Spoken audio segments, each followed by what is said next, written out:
What does it mean to get the recognition of being a captain from your teammates? Yeah, I'm very honored, very humble, but it means a lot. Shows the respect to my teammates, and um, I was very surprised when Coach Fitz called me in his office. But it's a great honor, one of the biggest honors of my life, and I can't wait to lead this team to heights that we haven't been to.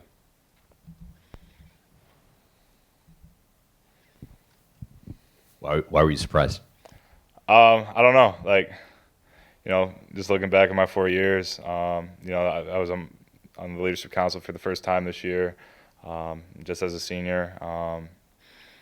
It's I don't know. It's just something that maybe as a freshman, I looked up to those captains, and I always aspired to be a captain, but yeah, it's just like kind of still kind of shocked. It's just the highest honor in this football team, so that's why. How are TJ and Hunter looking? Is the Oh yeah, both those guys, they're looking great. So, the whole offense, the whole team actually, we're all confident in whoever's out there on the field. So, we'll let Coach Fitz and Coach McCall decide that. But the 10 other guys on offense are going to be behind that person 100%.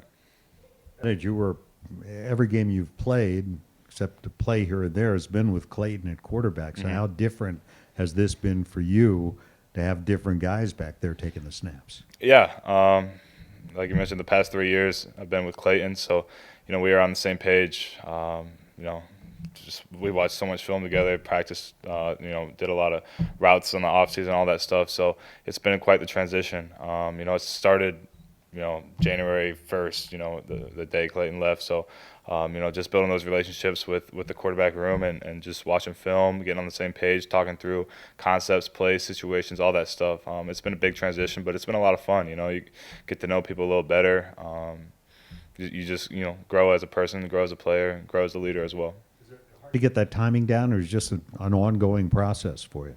No, I don't think it's too hard. It just, the quarterbacks kind of gauge your speed a little bit. They kind of get an idea where to put it, and then, just catch the ball. That's what it comes down to for me. So I don't think it's too hard to build timing. And, I've thrown a lot of routes with those guys in the off season. So, I'm very confident in both those guys.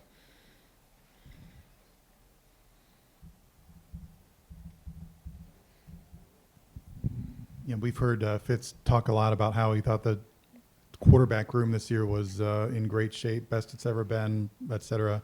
What was it like from your perspective, seeing all those guys compete this summer? Yeah, I think it's great. I think competition brings the best out in people. So, having a competition like that all throughout camp, it's great for the football team. It's great for that room. I think that room last year really did a great job of sitting behind Clayton and learning from him. He's a professional quarterback, so taking all these nuggets from him, stuff from him, and just sitting back and learning. And then this season, kind of, taking control of the room and just that competition. Like I said, competition will always bring the best out in people. So that competitive depth in the quarterback room is something we haven't had for a while, and now those guys are competing their butts off and just getting better every day. Hey, Bennett, all the focus on the quarterback and who's going to start and all that stuff. When you're out there practicing, do you even realize who's throwing to you? And do you notice it different in their ball or anything like that? Honestly, no. I was talking with some people about this the other day. Honestly, you don't even know who's out there. My job is to get open. My job is to catch the ball. Both those guys, can give me the ball. They can get all the other receivers the ball. They can make the right checks, do all that stuff. So, honestly, like I mentioned earlier, I'm behind, both quarterbacks. The team's behind both quarterbacks. So, you really don't even realize, who's out there because we're in a no-huddle system anyway. So we're getting the calls from the sideline. So, yeah, you don't know. It's just the ball's coming. You just got to catch it.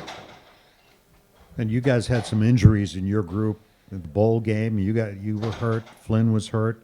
But the other guys are back now. So as you look around, is there a receiver on this team or maybe more than one that you think this is a guy who's going to have a breakout year?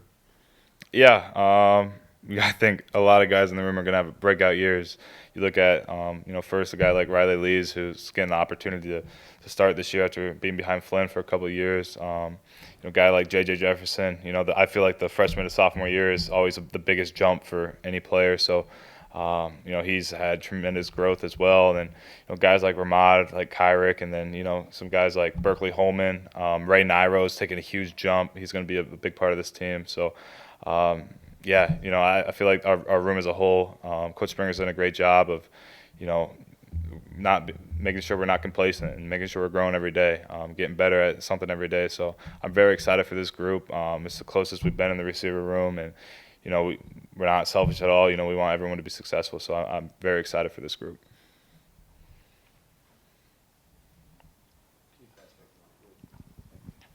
So I asked Fitz, in 20 years, what's going to be his strongest memory of last season? And the first one he mentioned was your catch at Iowa City. Have you watched the play a lot, and are you ever surprised you were able to make it? So that play pop up on timeline or something, or I'll be eating in the cafeteria and it's on one of those videos, so I see it every now and again. But just going back to last year, it was a special play. I guess preparation means opportunity. It's something that I was in the backyard with my brother, with my dad, playing catch, diving, doing all this stuff.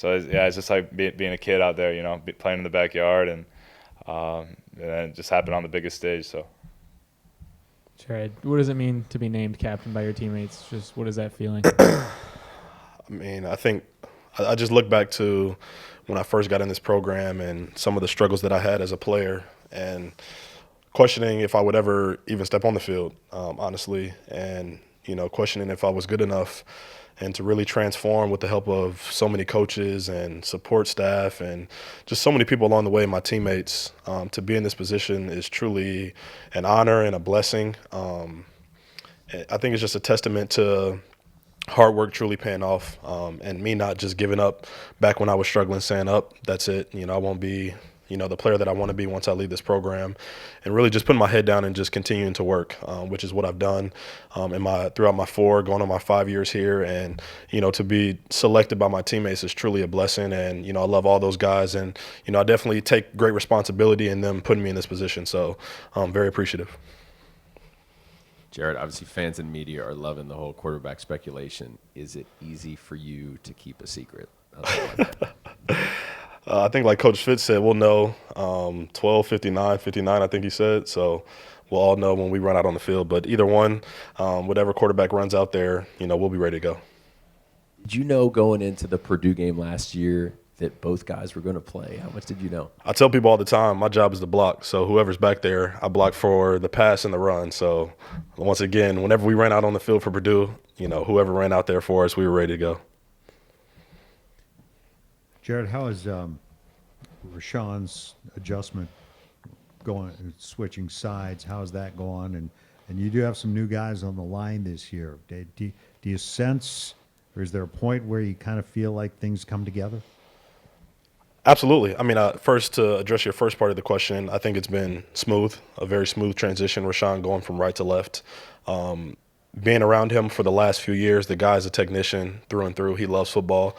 So we had no doubt that, him making that transition, we had no doubt that would, be a hard adjustment for him because he just loves the game so much. So that was very effortless for him. But as far as the guys on the line, I've said it before, but we've had a lot of guys that are going to play for us this year that have a lot of game experience coming into this year. So that part of it was just building chemistry, within the whole O-line room with the new coach, which is what we did in spring ball. And we just tried to pick back up on that, going into training camp. And I think we've done a good job of it. So now we have to apply what we've done so far to game day.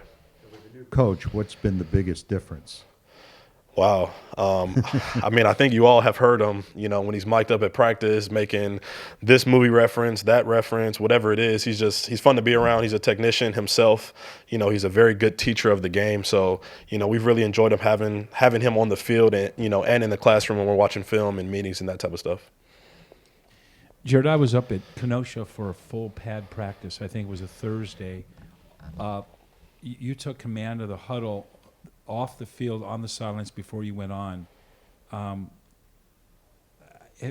When did you all of a sudden felt like you were a leader and you were in a leading position? Does that come natural, or did that come over time and overconfidence, et cetera? I feel like over time, just in my career playing sports, I've always kind of been naturally thrusted into a leadership position. But I told Coach Fitz, it was last year after the Nebraska game. Obviously, we had 3 redshirt seniors, and Coach Fitz came up to me. It was a Monday practice. He came up to me and goes, you're playing too well not to start being a leader. And, back then I knew I had leadership qualities and I would say things here and there, but I never wanted to step on the toes of the older guys because that's just how leadership goes sometimes. It's always the ones that are seniors or who have been there the longest that always take that leadership role. And I really appreciate him for doing that because that kind of allowed me to break outside of my shell and really start to be a little bit more vocal because, yes, there were 3 redshirt seniors, but at the same time, I was the guy in the middle, so I was already communicating a lot anyways because, at center, you're getting everyone in the right positions and, making sure that everybody has the right calls. So it was from that point until now that, I really took it by the neck and has just kind of run with it because he kind of gave me a push to say, it's time for you to take the next step in your game and become a better leader, which you already have been doing, but let's take it up a notch. So I credit Coach Fitz for allowing me to break outside of my shell, just last year.